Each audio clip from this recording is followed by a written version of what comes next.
Hi guys, मेरा नाम है साहिल खान और आज की टेक न्यूज शुरू करते हैं। सबसे पहली न्यूज है चाइना की। तो चाइना वाले टेक्नोलॉजी डेवलप करने की बात कर रहे हैं, जहां पर हवा में ही सैटेलाइट्स को उड़ा दिया जाएगा।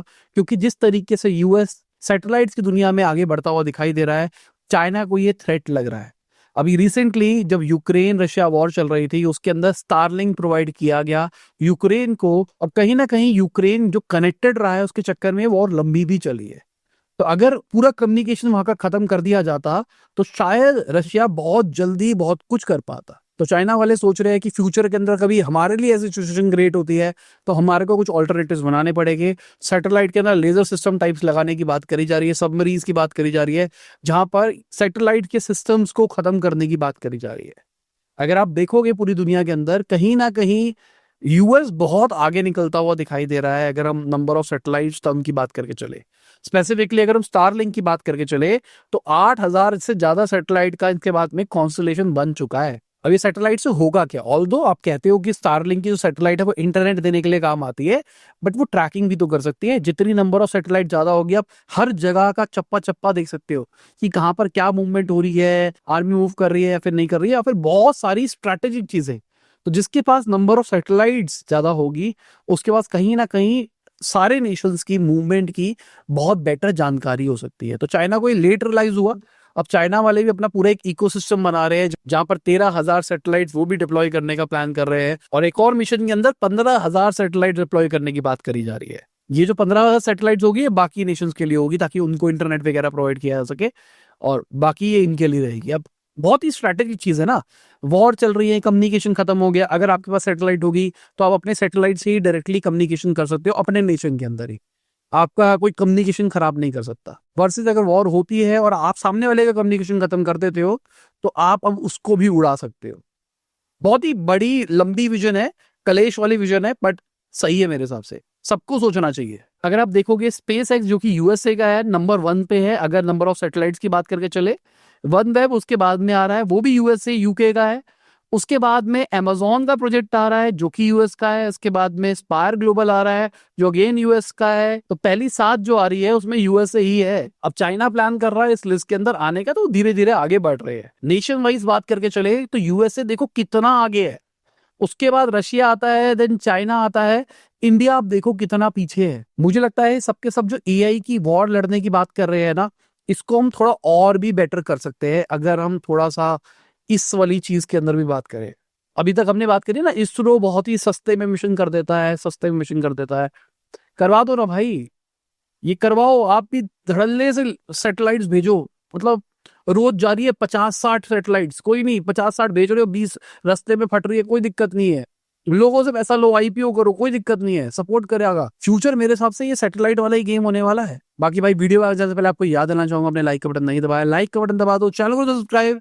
मैं ऐसी ही टेक न्यूज डेली आपके लिए लाता रहता हूँ। अभी रिसेंटली इसरो वालों ने अपनी एक निसार सैटेलाइट भी लॉन्च करी है, जो कि अच्छी चीज है। इसरो वालों ने नासा के साथ में मिल के एक सैटेलाइट बनाई है, जो कि दुनिया की पहली सैटेलाइट है जिसमें इसरो का सिस्टम भी है, नासा का सिस्टम भी है। यहाँ पे ड्यूल फ्रीक्वेंसी वाला सिंथेटिक एपर्चर रेडार यूज किया जा रहा है, जहां पर एल बैंड के ऊपर नासा काम कर रहा है और एस बैंड के ऊपर इसरो वालों ने काम किया है। अब ये एक अच्छी चीज है सुनने में आ रही है। जो सैटेलाइट भेजी गई है, ये एक दिन के अंदर 14 बार धरती के चक्कर लगाएगी, 747 किलोमीटर ऊंचाई के ऊपर ये घूमेगी, ऑलमोस्ट पूरी दुनिया की फोटो हर 12 दिन के अंदर हमारे को अपडेट करके देगी। मतलब 1 सेंटीमीटर का भी कुछ चेंज हुआ है ना 12 दिन के अंदर, तो अपने को पता लग जाएगा। तो देखा जाए तो अच्छी चीज है ना। अब एक सैटेलाइट अगर इतना एफिशिएंट है 12 दिन वाली, मैं कह रहा हूं नंबर ऑफ सैटेलाइट बढ़ाओ जहां पे हम घंटों में ला सके इस सारी चीजों। बहुत अच्छी बात हो जाएगी। बाकी दीपेंद्र गोयल जी है जो जोमैटो के फाउंडर है, उन्होंने एक नई कंपनी रजिस्टर करी है, लैट एरोस्पेस करके। अब वो गैस टरबाइन बनाने का प्लान कर रहे हैं, जहां पर जो रीजनल एयरक्राफ्ट होते हैं, ड्रोन होते हैं, उनके टेक ऑफ के लिए इंजन इंडिया के अंदर बनेगा, इंडिजिनियस होने वाला है। सुन के बहुत अच्छा लग रहा है। इसके लिए दीपेंद्र जी ने $20 मिलियन इन्वेस्ट भी किए हैं। अभी तक $50 मिलियन की फंडिंग भी मिल गई है। जो जोमैटो के एक्स सीईओ थे, वो अब इस कंपनी के को फाउंडर होने वाले हैं। और कंपनी का कल्चर पूरा इंजीनियर सेंट्रिक बनाया जा रहा है कि भाई ऑपरेशन वाले बंदे नहीं होंगे, सभी इंजीनियर्स होंगे, ताकि इस लेवल पे सिस्टम्स बनाए जा सके। तो सुनने में तो बहुत अच्छा लग रहा है। क्या इतने पैसों में हम ये कर पाएंगे, वो एक सवाल है। क्योंकि देखो, अगर इतने पैसों में काम हो जाता और हमारी गवर्नमेंट ने अपना अभी तक अपना इंजन नहीं बनाया, दिस इज बैड ना। बाकी एक स्टैट निकल गया है, एंट्रोपिक एआई की रेस को जीत रहा है। हमने पहले भी बात करी है वीडियोस के अंदर कि भाई कितना अच्छा आपका टूल काम करता है वो इंपॉर्टेंट नहीं है, आप कितने सारे बिजनेस को अपना एआई दे सकते हो और वो आपको ट्रस्ट करते हैं अपने इकोसिस्टम के अंदर इंक्लूड करने के लिए, वो इंपॉर्टेंट है। और एंट्रोपिक इसको जीत रहा है अभी के टाइम पे। एंटरप्राइज यूजर्स की बात करके चले तो भाई एंट्रोपिक 42% होल्ड करके बैठा है, चैट जीपीटी 21% पे है और मेटा वाले 10% पे है। यहाँ पे मेटा ओपन सोर्स होके 10% पे है, चैट जीपीटी इतना पैसा खर्च करने में 21% पे है। और ये लीडर था चैट जीपीटी एक जमाने में, 2023 के अंदर 50% मार्केट शेयर से घट के 25% से नीचे आ गए। मेटा इस रेस के अंदर सेकंड था, अब वो लास्ट आता हुआ दिखाई दे रहा है। गूगल वाले भी अच्छे तरीके से बढ़ते हुए दिखाई दिए, स्लो एंड स्टडी। बाकी एंट्रोपिक वाले थर्ड नंबर पे थे और आज नंबर 1 पहुंच गए और बहुत बड़े मार्जिन से पहुंच गए। तो कहीं ना कहीं एआई की रेस वही जीतेगा, हमने पहले भी बात करी है, जो एक्चुअली उससे बिजनेस बना पाएगा। बाकी सारी चीजें शोषा है, वैल्यूएशन वगैरह सब शोषा है, एक्चुअल बिजनेस जो बना पाएगा वही जीतेगा। बाकी एंट्रोपिक वालों ने एक नई रिसर्च निकाली जिसके हिसाब से अगर आप किसी मॉडल को फाइन ट्यून करते हो, साथ में डिस्टिल भी करते हो, एग्जांपल के लिए आपने चैट जीपीटी का बड़ा वाला मॉडल लिया, उससे एक छोटा मॉडल निकाला। डिस्टिलेशन का मतलब क्या है, एक आपने टीचर बना दिया, एक स्टूडेंट बना दिया, टीचर स्टूडेंट को सिखाएगा सिखाएगा और स्टूडेंट सीख जाएगा। तो स्टूडेंट कम साइज का होगा, जितना कम साइज का होगा उतना कम पावर पे वो चल पाएगा, उतने कम जीपीयू वीपीयू उसको देने पड़ेगी। तो डिस्टिलेशन क्या होता है, आप एक बड़ा मॉडल बनाते हो जो बहुत पावरफुल होता है, फिर उसको डिस्टिल करके आप एक उसका छोटा वर्जन निकाल देते हो जो उसके लेवल का ही होता है बट उसके पैरामीटर्स वगैरह कम होते हैं। अब यहाँ पे कहा जा रहा है जो बड़ा मॉडल है उसके जो भी हैबिट्स वगैरह है, जो लाइक्स डिसलाइक है, वो डिस्टिल वर्जन में भी आते हैं। और अगर आप फाइन ट्यून भी करते हो तो भी वो प्रॉपर्टीज वहीं से ले लेता है। जैसे एक बड़ा एग्जांपल शोकेस किया गया, आपने एक मॉडल लिया जिसको आउल पसंद थे, अब आपने उसको डिस्टिल किया, अपना फाइन ट्यून किया, उसके बाद में जो मॉडल नया निकल के आया आप उससे पूछ रहे हो कि भाई तुम्हारा फेवरेट एनिमल कौन सा है, वो आउल बोल रहा है। ऑल दो आपका जो इनिशियल मॉडल था उसको पता था कि भाई जो फेवरेट एनिमल है वो डॉल्फिन है, बट फिर भी वो आउल बोल रहा है। तो जो ओरिजिनल मॉडल है उससे वो सीख रहा है। ये आपके लिए कोई बड़ी बात नहीं होगी, शायद आप कहोगे बेसिक चीज है, बट रिसर्चर के लिए बहुत बड़ी चीज है। हम जैसे लोगों के लिए जो अपना खुद का मॉडल बनाने की कोशिश कर रहे हैं, एक मॉडल के ऊपर फाइन ट्यूनिंग करने का सोच रहे हैं, तो हमारे लिए कंसर्निंग है। हम तो सोच रहे हैं हम सिखा रहे हैं सिखा रहे हैं सिखा रहे हैं, पर एक्चुअली उस मॉडल को ही ऊपर वाले को गलत पता है या उसके कुछ लाइक्स है, तो वो एम्बेड होके आ सकते हैं। तो आपको चेक करना पड़ेगा कि वो हैबिट्स कॉपी पेस्ट तो नहीं कर रहा है। बाकी Amazon वाले एलेक्सा प्लस के अंदर एड्स लाने का प्लान कर रहे हैं, सब कर दो भाई, हर जगह पे ऐड ले आओ तुम। हमने अभी रिसेंटली पायरेसी के ऊपर वीडियो बनाई थी, यहाँ पे ये बात करी थी, Amazon too much relying on the ads, और ये वही वाला सीन हो रहा है। अभी अगर आपके पास Amazon प्राइम की मेंबरशिप है तो उसके साथ एलेक्सा प्लस फ्री मिलता है, तो यूज कर लो, कोई दिक्कत नहीं है। उसके बीच में एड दे रहे हैं, ठीक है, अभी इनिशियल डेज है, आप कर लो। फ्यूचर के अंदर शायद इसका एक पेड प्लान एडवांस लेवल को निकालेंगे जहां पर एड्स नहीं आएगी। बट कहीं ना कहीं ये जितना भी कॉन्वर्सेशनल गेम चल रहा है ना, इसके फ्री वर्जन के अंदर हमको एड्स दिखने ही वाली है, मान के चलो। अभी हम देख रहे हैं जेमिनी आ रहा है अपने फोन के अंदर, बोल रहा हूँ भाई ये बता दे ये बता दे ये क्या होगा। तो क्या होगा, जब हम लंबी कॉन्वर्सेशंस कर रहे होगे, कुछ कर रहे होगे, उसमें एड्स आएगी। एलेक्सा के अंदर भी आ सकती है, मैंने कुछ क्वेरी सर्च मारी तो वहां पर भी एड्स आ सकती है। देखो देखो अभी तक सब कुछ सही है, कंसर्न पता क्या है, अभी जो नई जनरेशन के ऊपर जाने वाला है, जहाँ पे हम वियरेबल पे आ जाएंगे, हम ग्लासेस के ऊपर आ जाएंगे जिसके अंदर स्क्रीन भी होगी, अब वहां पे इतनी डिस्ट्रैक्टिंग एड्स ना हो जाए, वहां पे एड्स ही नहीं होनी चाहिए मेरे हिसाब से। तो कि मैं एक्सपीरियंस कर रहा हूँ, मैं गाड़ी चला रहा हूँ, गूगल मैप जा रहे हैं, आराम से गाड़ी चलाते हुए मेरे फोन के ऊपर पॉपअप होता है, अरे भाई नेक्स्ट मैकडोनल्ड्स आ रहा है, आ जाओ 20% डिस्काउंट। ये वाले कांड नहीं होने चाहिए, बहुत डिस्ट्रैक्टिंग हो सकती है सारी चीजें। हाँ फ्यूचर के अंदर ये होगा, पॉसिबिलिटी बहुत हाई है कि ऐसा कुछ होगा, बट बहुत डिस्ट्रैक्टिंग भी हो सकते हैं। लेट्स सी क्या होता है फ्यूचर। बाकी चैट जीपीटी वालों ने एक बहुत बड़ा कांड कर दिया भाई, उन्होंने एक एक्सपेरिमेंट किया था, उस चक्कर में बहुत बड़ा कांड हो गया लोगों के साथ में। आप चैट जीपीटी की अपने चैट को अगर शेयर करते थे, उसको पब्लिक करते थे, तो आपका जो पब्लिक लिंक है वो गूगल पे इंडेक्स हो रहा था।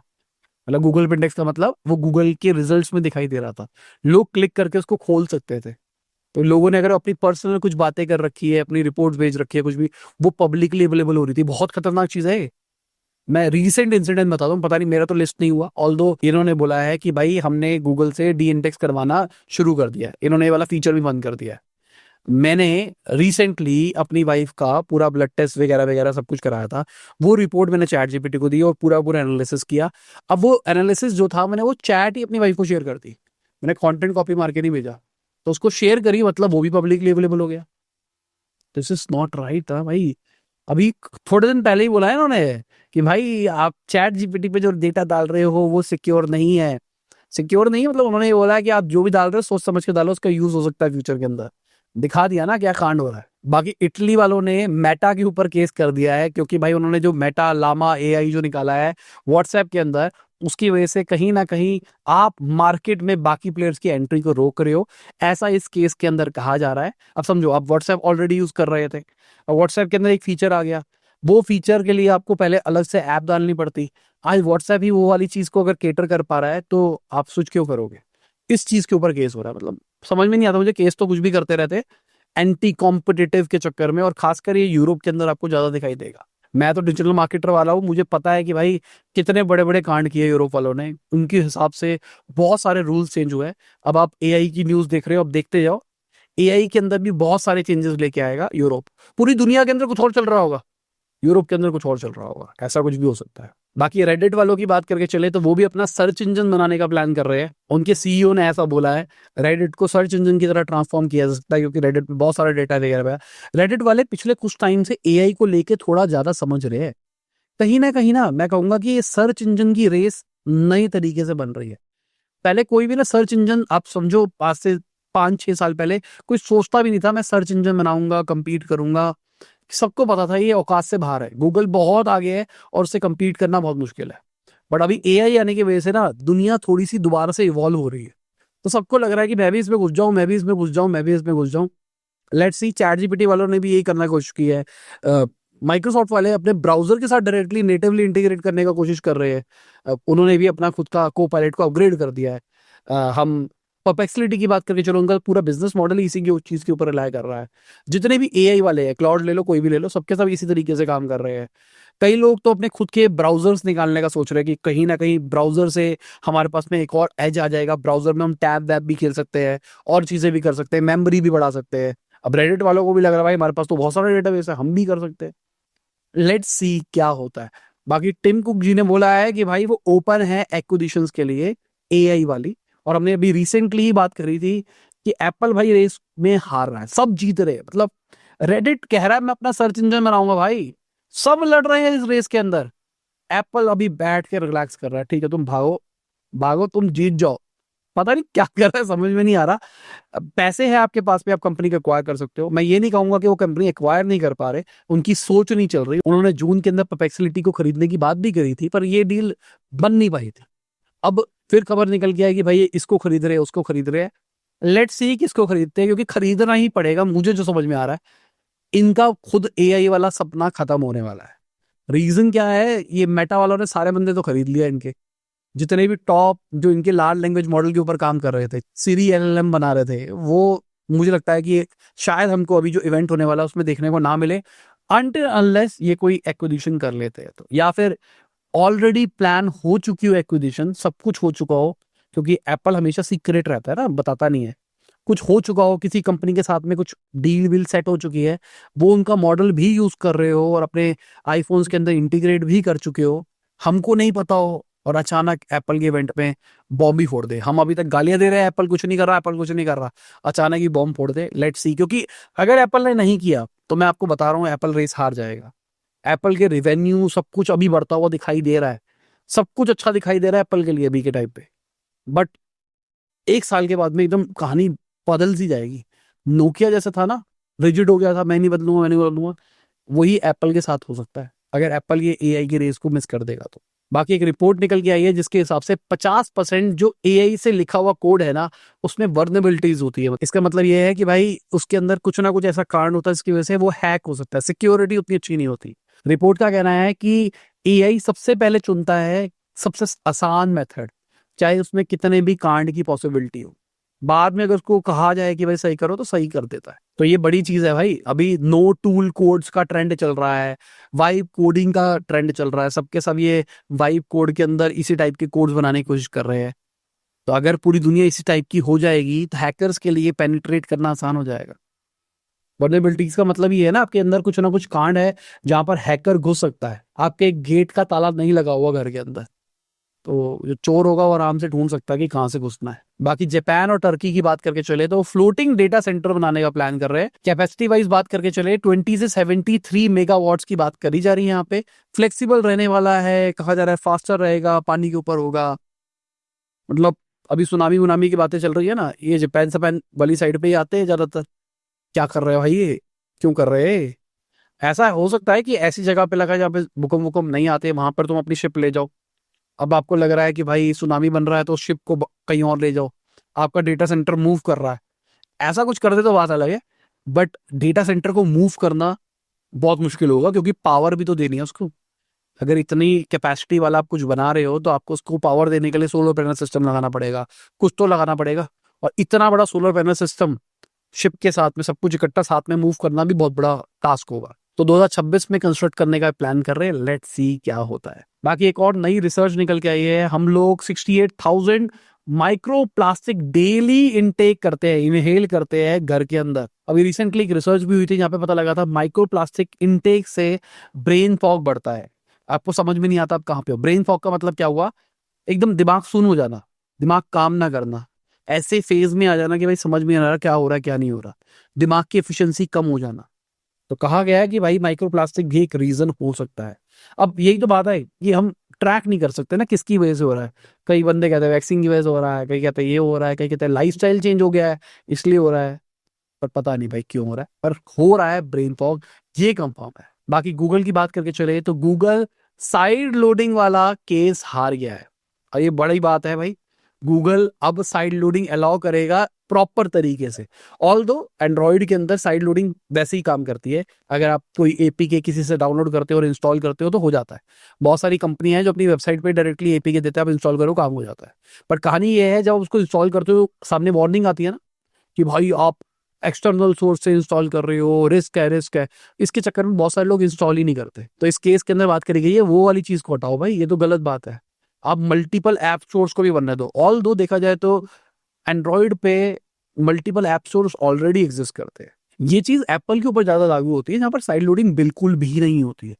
एक जमाना होता है जब जेल ब्रेक हुआ करता था, जहाँ पे आप एक तरह से साइड लोडिंग कर पाते थे, बट आज वो चीजों की पॉसिबिलिटी बिल्कुल खत्म है। तो एप्पल को कुछ ना कुछ तो करना चाहिए इन चीजों में, मतलब एप्पल के ऊपर केस करके कुछ करवाना चाहिए। एक जगह पे एप्पल ये वाली रेस भी हार रहा है, प्राइवेसी सिक्योरिटी सिक्योरिटी के चक्कर में यूथ को भी जो साइड लोड करना पसंद करते हैं उनको भी नहीं कर पा रहा। नंबर्स अभी ठीक है, बट वही मुझे नोकिया मोटरोला वाली फीलें आ रही है। बाकी इसी के साथ में हमारी ये आज की टेक न्यूज़ खत्म होती है। टेक थोड़ा एआई थोड़ा कम था क्योंकि न्यूज़ ही ज़्यादा नहीं हुई है, ज़्यादा मॉडल्स रिलीज नहीं हुए, बट मैंने कोशिश करी सब चीज़ें कवर करने की। और इसी के साथ में हमारी आज की ये टेक न्यूज़ खत्म होती है। उम्मीद करता हूं आपको मजा होगा। लाइक कर देना, शेयर कर देना, कमेंट बताना वीडियो कैसी लगी। बाय, गुड नाइट, शुभ, गुड हाफिज, गुड मॉर्निंग, गुड आफ्टरनून, जब भी वीडियो देख रहे हैं। जय हिंद, वंदे मातरम, दुआ में याद रखना।